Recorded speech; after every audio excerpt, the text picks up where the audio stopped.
자, 21번부터 들어가겠습니다. 자, 다음 중에 대차 평균의 원리에 대한 설명으로 틀린 것이다. 1번, 대차 평균의 원리는 복식부기에서 적용되는 거죠. 자, 1번, 복식부기의 뛰어난 장점 중에 하나 맞고, 2번, 단식부기에 적용된다. 아니죠? 2번이 정답. 자, 그 다음에 계정 전체를 통해서 보면 차변합계와 대변합계가 일치하는 원칙이 대차 평균의 원리예요.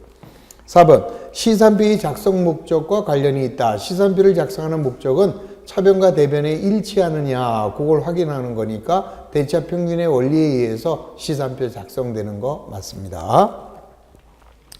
5번, 장부의 기록 계산의 정확 여부를 자동적으로 계산할 수 있다. 언제나 차변합계와 대변합계가 일치하면 맞는다라고 가정하는 것이니까 따라서 2번만 틀렸습니다. 22번, 다음의 계정 중에서 항상 잔액이 대변에 남아있는 것만 바르게 나열한 거. 그러면 잔액이 대변에 남아있으려면 뭐가 있어야 돼요? 부채나 그 다음에 자본이나 수익. 자, 따라서 1번, 현금 및 현금성 자산은 차변이죠. X. 단기 차입금은 부채, 매입 채무 부채, 이자 비용 때문에 또 틀렸죠. 2번, 매입 채무는 부채, 단기 차입금 부채, 건물 때문에 틀렸네. 건물은 차변, 이자 비용도 차변, 임차료도 차변, 재해 손실도 차변. 3번, 단기 차입금은 부채, 매입 채무 부채, 미지급 이자 부채, 예수금도 맡아둔 돈이니까 부채, 사채도 부채. 3번만 정답이 된다. 4번, 단기 차입금은 맞는데 소모품비는 비용이니까 차변이죠. X. 자본금은 대변, 임대료 대변, 외환차익은 대변. 자, 소모품비 때문에 틀렸다. 5번, 이자 비용 때문에 바로 틀렸네요. 비용이니까. 자, 사채 상환이익은 수익이니까 대변, 보험차익 수익이니까 대변, 재해손실 틀렸죠? 재해손실은 비용이니까 차변, 자산수중이익은 수익이니까 대변. 그래서 맞는 답은 3번만 정답이 된다. 23번, 다음 중 실제 계정. 실제 계정은 자산이나 부채나 자본을 말하는 것이다. 따라서 1번, 선급이자 실제 계정이죠. 1번이 정답. 2번, 보험료는 비용이고 임대료는 수익이고 광고선전비는 비용이고 이자 비용은 비용이다. 따라서 자, 2, 3, 4, 5번은 임시계정, 명목계정이죠. 1번만 정답. 24번, 다음 중에서 명목계정만 나열하고 있는 거, 그러니까 수익 비용만 나열하는 거. 1번, 자, 1번은 급여는 비용이고 배당금 수익은 수익인데 선수금이 부채죠. 그래서 X. 2번, 이자 수익은 수익, 보험료는 비용, 임대료 수익. 따라서 2번은 모두 명목계정으로 이루어져 있죠. 3번은 뭐 때문에 틀렸냐? 미지급 이자 비용이 틀렸죠. 미지급 이자는 아직 안 줬어요. 부채. 4번은 다네. 선수금은 부채, 미지급 비용도 부채, 미수이자는 자산. 다 틀렸네. 5번, 선수금은 부채, 선급비용 자산, 선수수익은 부채. 수익이라는 말이 붙었어도 앞에 선수자가 붙었으면 부채가 된다. 그래서 24번에 명목계정만 나열하고 있는 것은 2번이 정답인가요? 2번만 정답이 된다. 25번, 다음에 가나다에 맞는 등식. 자, 1번, 포괄손익계산서 등식. 그러면 포괄손익계산서 등식은 손익계산서 그려보면 되죠? 그러면 차변에는 총 비용이 들어오고 대변에는 총 수익이 들어간다. 그럼 얘가 100일 때 얘가 70원이면 순이익이 되겠죠? 자, 총 비용 플러스 순이익은 총 수익이다. 그렇게 되거나 아니면 이제 손해가 나올 수 있죠? 총 비용이 70원인데 총 수익이 40원이다. 그러면 순손실이 오른쪽에 오죠? 자, 30원. 이렇게 돼서 맞아주면 돼요. 자, 그러면 1번에서는 1번 총 비용은 순이익 플러스 틀렸네. 1번은 틀렸습니다. 2번 총 비용에다가 순손실을 더한다. 또 틀려버렸네. 3번 총 비용에다가 당기 순이익을 더한 것은 총수익이다. 3번은 맞는 답이죠. 4번 총 비용은 당기 순이익이다. 틀렸죠? 5번 총 비용은 총수익이다. 바로 틀렸네. 그래서 3번만 정답이 되는 것이다. 자본 등식은 어떻게 돼요? 자본 등식은 A-P는 K. 요게 자본을 구하는 거니까 자본 등식이고, 그 다음에 재무상태표 등식은 재무상태표를 그리면 되죠? A는 P 플러스 K 이렇게 되겠죠? 그래서 재무상태표 등식은 A는 P 플러스 K. 그래서 결론. 자, 요게 2번, 요게 3번이니까 결론은 3번만 정답이 되는 것이다. 26번입니다. 다음의 등식 중 잘못된 거. 이 등식이 상당히 어려워요, 처음에는. 그러니까 만약에 시험 볼 때 이런 문제가 나오면 요거는 뒤에 풀어야죠. 이런 문제 미리 하려고 하지 마시고 딴 것부터 먼저 하시고 시간 남으면 되돌아서 하시라. 자, 1번. 기초자본 마이너스 기말자본은 총비용 마이너스 총수익이다. 자, 한번 보세요. 기초자본에서 기말자본을 뺄 수 있다. 그러면 기초가 더 크다니까 순손실이죠. 그러면 총비용에서 총수익을 빼면은 순손실이니까 맞는 답이 되지. 1번은 맞고. 2번 기초자본 마이너스 박스 기말자산 마이너스 기말부채는 기말자본이네요. 그러면 기초자본에서 기말자본을 뺀다면 순손실이죠. 맞고. 3번 기말자산은 기말부채에다가 기초의 자본에다가 순이익을 더했다. 당연하죠? 맞는다. 4번 기말자산 마이너스 순손실은 기말부채 플러스 기초자본이다. 틀렸죠? 자, 기말자산에다가 뭘 더해야 돼요? 순손실을 더한 것이 기말부채에다가 기초자본을 더한 거지. 그래서 4번이 X. 5번 기말자산 마이너스 기말부채는 기말자본입니다. 그러면 기말의 자본에서 기초의 자본을 뺀다면 당기순이익이다. 맞는 얘기. 그래서 26번에서는 4번만 X. 27번 보조장부에는 보조원장과 보조기입장이 있다. 다음 중 보조기입장에 해당하는 거. 자, 이거 우리 아까 시간에 했던 내용입니다. 자, 먼저 보조원장을 먼저 찾는 게 중요하죠. 보조원장은 무슨 원장 또는 상품재고장, 유형자산 대장. 자, 그러면 1번 매입처원장은 보조원장, 매출처원장도 보조원장, 상품재고장 보조원장, 유형자산 대장도 보조원장. 따라서 받으러 온 기입장이 보조기입장에 해당된다. 4번이 정답. 28번 어느 거래가 다음의 모든 장부에 기장되어야 하는 거래는 어떤 것이냐? 그럼 이런 문제가 나오면요, 어떤 거래든 분기장과 총계정원장은 무조건 작성하는 것이다. 그건 생각하지 말고, 그 다음에 뭐가 들어왔어요? 상품 재고장이 사용이 됐다면 상품이 들어오거나 나간 거예요. 그 다음에 보니까 매입장이 기록이 돼 있네. 그러면 상품을 매입을 했다 이 소리죠. 자, 상품을 매입을 한 겁니다. 상품을 매입하고, 만약에 상품을 팔았다면 매출장에 기록이 되면서 상품 재고장에 기록이 되겠죠. 근데 여기서는 상품이 들어왔으니까 상품을 매입하고, 그 다음에는 당좌예금 출납장에 기록이 됐습니다. 그러면 상품을 매입하고 수표를 발행한 거죠. 자, 대금 중 일부는 수표를 발행하였고, 또 어디에 기록을 했어요? 현금 출납장에 기록이 됐으니까 잔액은 현금으로 지급한 것이다. 이렇게 되겠죠? 그래서 간단하게 거래의 개념을 보면 상품을 매입하고 대금 중 일부는 수표를 발행하여 지급하고 나머지는 현금으로 지급한 거래가 되는 것이다. 그러면 1번 틀렸고 5번이죠. 자, 상품을 매입하고 대금의 일부는 수표를 발행하여 지급하고 잔액은 현금으로 지급한 거래. 5번이 정답.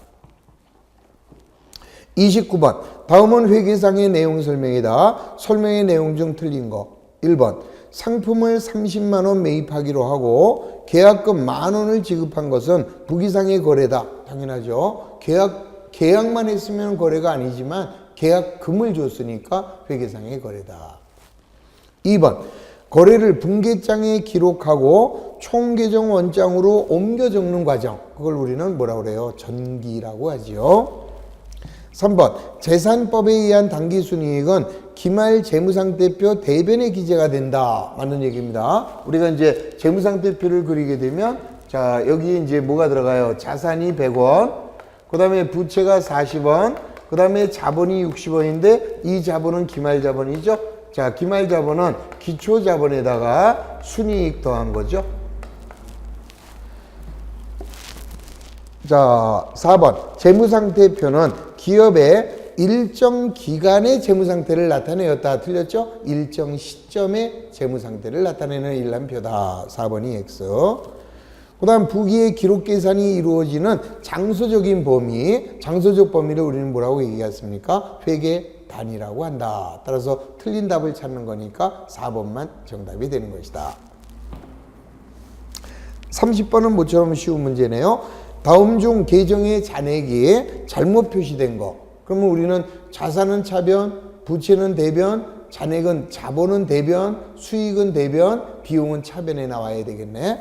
따라서 단기 대여금 자산이니까 차변에 맞고, 자본금 대변에 맞고, 3번 지급보험은 부채니까 대변 맞고, 4번 틀렸죠? 외상매출금은 자산이니까 잔액이 차변에 나와야 된다. 4번이 X.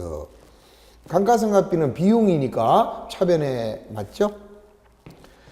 31번 다음의 거래가 총계정 원장에 해당 계정에 바르게 전기된 거. 자 그럼 이거는 어떻게 해줘야 돼요? 계정에 건물 2,000원, 현금 1,000원, 자본금 3,000원. 그럼 이제 계정을 3개 그리면 되죠? 자 먼저 건물 계정, 그 다음에 현금 계정, 그 다음에는 자본금 계정 이렇게 들어옵니다.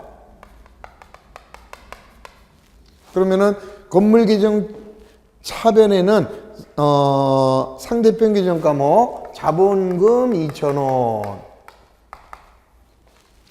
그 다음에 분기가 차변이니까 현금도 현금 계정 차변에 상대편 계정 과목 자본금 1,000원, 그 다음에 자본금은 대변에 있으니까 대변에다가 상대편 계정 과목 제좌 3,000원 이렇게 들어가겠죠. 자 따라서 다르게 전기된 거 1번은 건물 자본금 3,000원 그래서 틀렸고, 2번 자본금은 건물 2,000원에서 틀렸고, 현금 3번 요게 맞네요. 그래서 3번만 정답. 4번 건물에는 자본금이 2,000원 들어가야 되죠. 그 다음에 현금 계정에는 차변에 자본금이 1,000원만 들어가야 되죠. 그래서 간단하게 뭐가 잘못됐는지를 확인할 수 있다. 넘어갑니다. 32번 다음 중 잔액시산표와 관련된 내용 중에서 잘못 설명된 것은 1번 시산표 등식은 기말자산 플러스 총비용은 기말부채 플러스 기초자본 플러스 총수익이다. 오케이. 맞는 얘기죠? 거기서 핵심은 뭐라고 그랬습니까? 기초자본이지 기말자본이 들어가서는 안 된다. 2번 잔액이 차변에 남는 계정은 자산과 비용이며, 오케이. 잔액시산표는 정산표를 작성하거나 결산 예비 절차의 기초자료가 되는 것이 시산표. 3번 분계는 거래의 이중성에 입각하여 차변 요소와 대변 요소로 반드시 결합돼야 되죠. 4번 시산표에서 발견할 수 없는 오류는 차변과 대변의 금액이 동일하게 잘못된 오류로서 이중 기입하거나 계정 과목을 잘못 옮겨 적는 거 맞는 얘기. 5번 원장의 전기가 올바르게 되었는가를 대차 평균의 원리에 입각하여 오류의 검정 수단으로 작성되는 원장의 각 계정 과목에 대한 집계표를 2월 시산표라고 한다. 틀렸죠? 자, 그거를 그냥 잔액 시산표라고 한다, 합계 시산표라고 한다, 합계 잔액 시산표라고 한다. 그래야 되고 2월 시산표는 뭐예요? 결산 본 절차가 끝난 다음에 자산과 부채와 자본의 집합된 시산표, 그게 2월 시산표. 그래서 5번만 X. 33번입니다. 다음 중에서 시산표에서 발견할 수 있는 오류. 자, 발견할 수 있는 오류, 발견할 수 없는 오류. 자, 이거 어떻게 구분해요? 발견할 수 없는 거는 차변과 대변이 동시에 잘못된 것은 발견할 수가 없고요. 자, 발견할 수 있는 것은 어느 한쪽만 찾아라. 그것만 포인트입니다. 1번. 분계장의 기록이 차변과 대변이 바뀌어 전기됐다. 발견할 수 없죠. 2번. 분계장에서 한 거래가 모두 전기 누락이 됐다. 발견할 수 없습니다. 동시에 누락이니까. 3번. 분계장의 차변 금액이 총계정원장의 전기 누락이 됐다. 차변만 잘못됐으니까 얘는 발견할 수가 있겠죠. 3번이 정답. 4번. 두 개의 오류가 같은 금액으로 상계되어 있다. 같은 금액으로 10만원, 10만원이 만원, 만원 이렇게 되어 있으면 발견할 수 없죠. 5번. 거래를 이중분기하거나 대차 양쪽에 이중으로 전기했다. 발견할 수 없습니다. 따라서 발견할 수 있는 오류는 어느 한쪽만 잘못된 거. 넘어갑니다. 이것도 역시 지난주에 다 풀었던 내용이에요. 그런데 일주 지나서 새로 하니까 또 새로 몰라. 그런 거를 좀 잘 생각하시면 되죠. 자, 먼저 조사 대상 내용. 그러면 시산표의 차변합계하고 대변합계가 서로 안 맞는다. 그럴 때 이제 어떻게 검사한다? 이렇게 왔는데 틀렸으면은 옹기를 거꾸로 가면 된다. 그랬죠? 그래서 먼저 시산표의 합계 금액을 검산을 한다.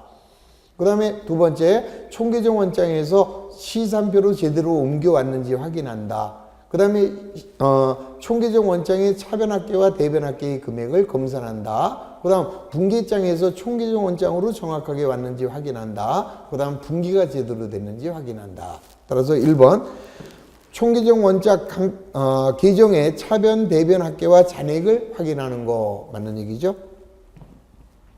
그 다음에 2번 분계장 기입 자체에 잘못이 있는가를 조사해야죠. 3번 하나의 거래에서 분계를 대차 반대로 전개했는가를 조사한다. 그건 아니라고 그랬죠. 4번 분계장에서 총계정 원장으로 전기가 옳게 행해졌는지를 조사한다. 맞고, 그 다음 시산표의 계산 자체에 잘못이 있는지를 확인한다. 맞는 얘기. 자, 아주 쉽게 3번이 정답입니다. 35번 다음 중에서 결산 절차상 생략할 수 있는 것이다 그랬습니다. 자, 우리가 결산할 때 생략할 수 있는 거는 두 번 하는 거. 그래서 대표적인 게 뭐라고 그랬어요? 정산표. 그것만 잘 생각하시면 쉽죠? 자, 1번 시산표를 작성한다 해야 됩니다. 원장 마감해야 되지요. 자, 그 다음에 정산표는 안 해도 되죠. 왜? 정산표는 가결산서로서 거기에 기록되는 거는 시산표, 재무상태표, 손익계산서니까 어차피 시산표 만들고 그 다음 재무상태표도 만들고 손익계산서도 만들죠. 따라서 별도로 기록할 필요는 없다. 재고조사표는 당연히 작성하고 재무상태표 계정 마감 당연히 해야 되죠. 36번입니다. 재무제표에 관한 설명으로 옳은 거. 1번 재무상태표는 일정 기간의 재무성과에 관한 정보를 제공해 준다. 이것도 금년도 시험 문제입니다. 여러분들이 실력이 어느 정도인가 파악해 볼까요? 자, 뭐 때문에 틀렸다? 일정 기간이 아니라 일정 시점이죠. 그래서 X. 2번 포괄손익계산서는 일정 시점이 아니라 일정 기간이 돼야 되겠죠. 또 틀렸네. 기업의 재무상태가 아니라 경영성과에 관한 정보도 제공한다. 그래서 1번, 2번 확실하게 틀린 게 어디가 틀렸는지를 정확하게 숙지하시고 3번 자본 변동표는 일정 기간 동안에 자본 구성 요소의 변동에 관한 정보를 제공한다. 맞죠? 일정 기간입니다. 자, 일정 시점으로 가는 거는 재무상태표밖에 없다. 3번이 정답. 4번 현금 흐름표는 특정 시점이 아니라 일정 기간이 되겠죠. 일정 기간에 현금의 변화를 보여주고 있다. 5번 재무제표는 재무상태표 맞고 손익계산서 맞는데 시산표는 아니죠.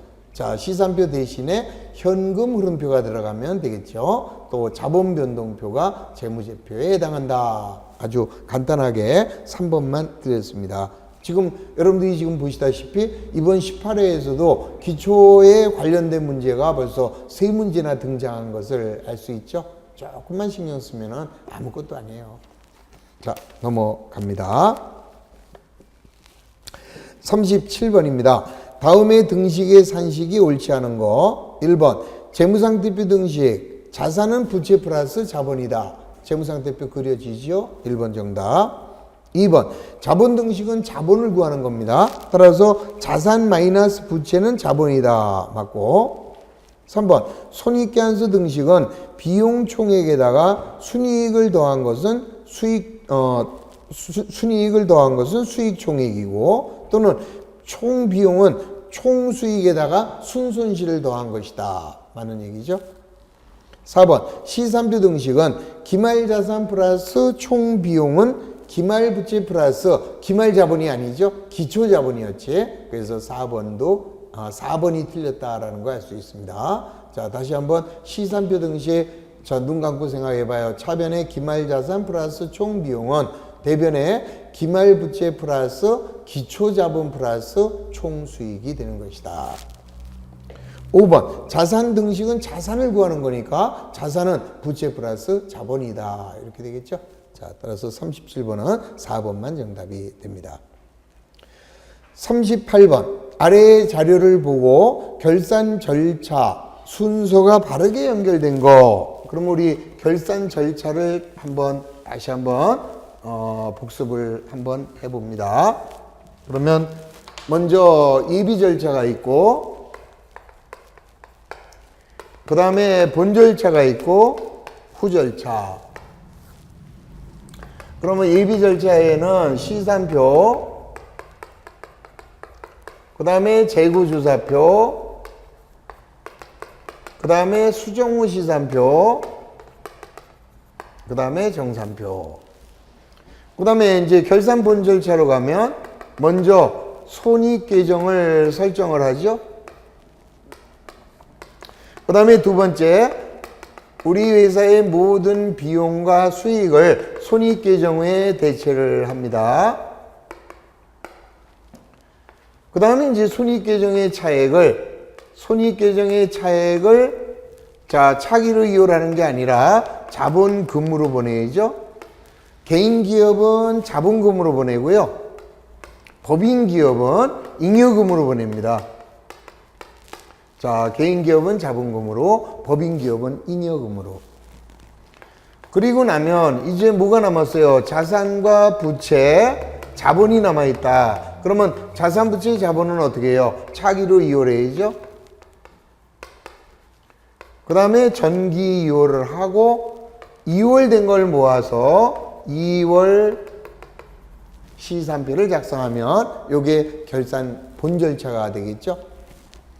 그 다음에 이제 마지막 결산 후 절차는 재무제표의 작성. 자, 여기 바로 결산 순서니까 요거에 맞춰서 하나씩 정리를 해봅니다. 기업번 이자 비용 계정의 잔액을 집합손익에 대체한다. 요게 이제 비용과 수익을 손익에 대체한 거래가 되겠죠. 니은번 정산표를 작성한다. 여기죠. 디귿번 현금 계정의 잔액을 차기로 이율한다. 요거죠. 현금 계정의 잔액을 차기로 이율. 그 다음 리을번 손익계산서를 작성한다. 손익계산서는 재무제표입니다. 그 다음에 미음번 시산표를 작성한다. 시산표는 여기 있네. 미음. 그 다음 집합손익계정 차변 잔액을 자본금 계정에 대체한다. 자, 여기죠. 손익계정의 차액을 자본금 계정에 대체한다. 그 다음에 외상매출금에 대하여 대손충당금을 설정한다. 이게 바로 재고조사표예요. 이게. 그래서 재고조사표에서는 자, 뭐를 하게 되느냐? 수정분기를 하게 되고, 요 수정분기에 대해서 이제 오늘 하려고 그랬는데 이 시간이 좀 어중뛰네요. 그래서 다음 주부터 하겠습니다. 그래서 자료를 오늘 논하드린 것을 다음 주에 사용하도록 할 테니까 오늘은 그냥 잘 보관만 해 두시기 바랍니다. 자, 우리 동영상 들으시는 분들 출력해서 꼭 다음 주에 강의를 들으실 때는 반드시 그 출력된 자료를 준비하셨다가 공부하시기 바랍니다. 자, 그러면 이제 순서가 바르게 연결된 거 그랬으니까 먼저 미음하고 시옷, 그 다음에 니은, 기역, 그 다음에 비읍, 그 다음에 디귿, 그 다음에 리을 이렇게 들어가겠죠. 그래서 정답은 몇 번이 되느냐 알아서 찾으십시오. 39번. 다음 중 재무회계와 관리회계의 설명이 옳지 않은 거. 자, 요거는 우리 시험에 잘 나온다 그랬죠? 재무회계와 관리회계의 차이. 자, 먼저 재무회계와 관리회계의 차이는 우선 제일 먼저 재무회계는 외부정보 이용자, 그 다음 관리회계는 내부 경영자. 자, 따라서 주요 실적 특성, 외부 정보 이용자에게는 신뢰성이 확보되고, 그 다음에 내부 경영자에게는 경영자의 의사결정에 목적 적합한 것이 바람직하다. 그럼 이제 신뢰성이 확보되려면 보고하는 범위, 과거적 정보, 자, 현재는 그냥 생략을 하고요. 그에 비해서 내부 경영자 목적이 적합하기 위해서는 과거 및 미래적 정보도 보고 대상이 된다. 그 다음에 여기는 화폐적인 정보만이 신뢰성이 있겠죠. 그러나 내부 경영자에게는 화폐적인 정보는 당연하고 비화폐적인 정보도 보고 대상이 돼야 된다. 그 다음 신뢰성이 확보되기 위해서는 보고는 정기적으로 해줘야죠. 그 다음에 목적이 적합하기 위해서는 수시 보고를 해야 된다. 신뢰성이 확보되기 위해서는 일반적으로 인정된 회계 원칙에 의해서, 자, 관리에게는 경영자의 의사결정에 목적 적합해야 되기 때문에 특정한 원칙이 필요가 없다. 그럼 보고하는 수단은 신뢰성이 확보되기 위해서는 일반적으로 인정된 회계 원칙에서 요구하는 재무제표를 통해서 보고, 그러나 경영자에게는 특수 목적의 보고서면 된다 그랬죠. 자, 특수 목적의 보고서를 통해서, 자, 이거는 뭐 메모지 형태도 좋고 보고서의 양식이 필요가 없다 이런 뜻으로 이해하시면 되겠습니다. 자, 이제 찾아가 볼까요? 1번 재무회계는 외부 보고 목적, 관리회계는 내부 보고 목적 맞고, 2번 재무회계는 일정한 기준이 없다 틀렸죠? 재무회계는 일정한 기준이 있는 것이고, 즉 일정한 기준은 기업회계 기준이죠. 자, 2번이 틀렸네. 관리회계는 일정한 기준이 없는 것이다. 세 번째, 재무회계는 재무제표를 작성하고 관리회계에서는 특정 양식이 없다. 그냥 보고서다. 재무회계는 신뢰성이 확보되기 위해서 과거지향적이고 관리회계는 과거 미래지향적이다. 그 다음 재무회계는 외부정보 이용자에게 보고를 해야 되고 관리회계는 내부 경영자를 대상으로 한다. 끝. 그래서 2번만 잘못된 것을 알 수 있습니다. 40번 다음 중 전표 회계의 특징으로 옳지 않은 거. 자, 우리 이제 전표라고 하는 것은 분기장 대신해서 사용하는 게 전표죠. 그래서 전표는 일반적으로 3점표를 많이 사용합니다. 그래서 3점표라고 하면은, 자, 먼저 돈이 들어왔을 때는 입금전표, 그 다음에 이제 돈이 나가게 되면 출금전표,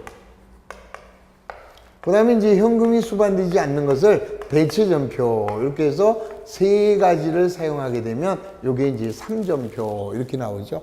근데 뭐 전산회계에서는 일반 전표하고 메인 매출 전표 이렇게 실무에서 쓰는 거하고는 약간 그 차이가 좀 있습니다. 그래서 전산회계 공부하시는 분들은 이걸 들으면 오히려 헷갈리죠. 그래서 전산회계를 전제로 하지 않는 일반 회계의 이 전표를 지금 설명을 드리는 겁니다. 그래서 사실은 이건 뭐 크게 중요한 게 없고, 자, 전표는 이제 뭐 때문에 하느냐, 분기장 대용으로 사용한다. 자, 분기장 대신에 작성을 해요. 그래서 돈이 들어왔을 때는 입금전표에다가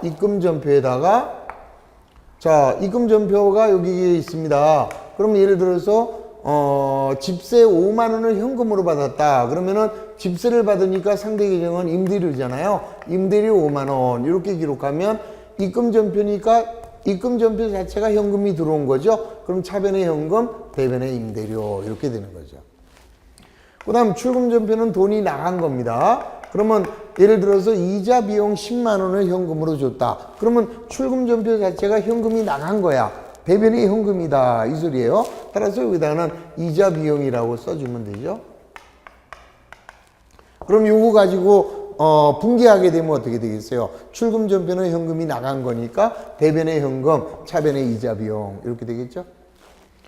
그 다음에 이제 현금이 수반되지 않는 거래, 예를 들어서 상품을 7만 원 외상으로 구입하였다. 그럴 때 쓰는 게 대체전표. 그러면 대체전표는 차변, 대변이 이렇게 분리가 되어 있습니다. 그러면 지금 상품을 7만 원을 외상으로 구입했다 그랬으니까 차변에 상품 7만 원, 외상으로 매입했으니까 외상 매입금 7만 원 분개한 대로 이렇게 기록을 해줍니다.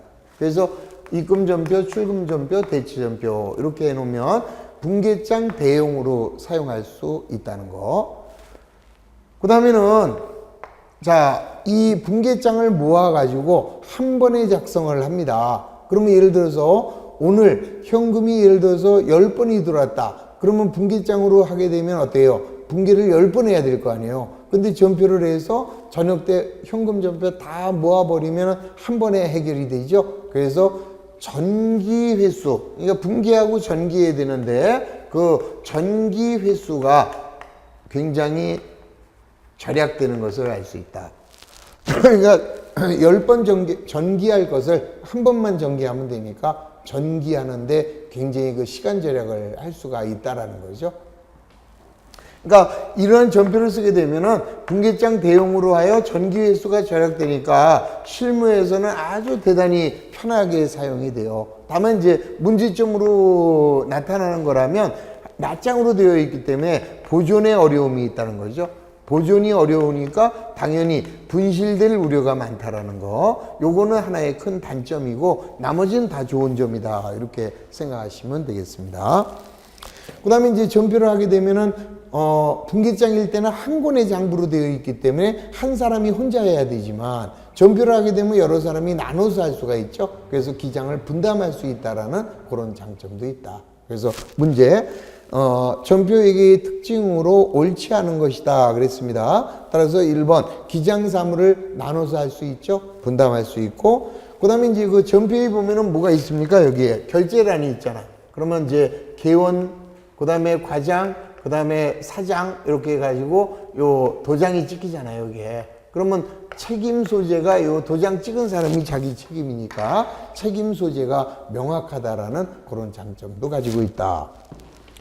자, 세 번째가 들렸죠? 기록에 분실 우려가 없다. 분계장으로 되어 있으면 한 권이니까 분실 우려가 적지만 이거는 낱장으로 되어 있기 때문에 바람이 불어서 싹 없어질 수도 있고 문제점이 있는 거죠. 그래서 3번이 틀린 답이다.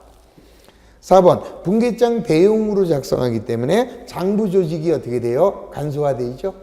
그 다음 마지막으로 전기 횟수를 줄일 수 있다는 장점. 그래서 40번은 3번만 틀렸다라는 것을 알 수 있습니다. 자, 이렇게 해서 우리 그 입문서의 회계 입문서 요거는 요 정도로 끝내는 걸로 하고요. 이제 다음 주하고 그 다음 주는 이 보충으로서 여러분들이 기본서에 들어가기 전에 해야 되는 그냥 아주 중요한 사항만 모아가지고 정리를 하도록 하겠습니다. 그래서 다음 주에는 수익과 비용의 이연과 예상, 그 단원을 배우게 돼요. 이거는 굉장히 중요한 겁니다. 따라서 다음 주만 결석하지 않으시기를 바랍니다. 그 다음 주에는 안 와도 돼. 다음 주만 안 빠지시면 돼요. 자, 하여튼 다음 주에는 요 수익과 비용의 이연과 예상 아주 중요한 단원이다. 다시 한번 강조하니까 다음 주에 절대 빠지시기 않기 약속하는 겁니다. 자, 대단히 고생하셨습니다. 수고하셨습니다.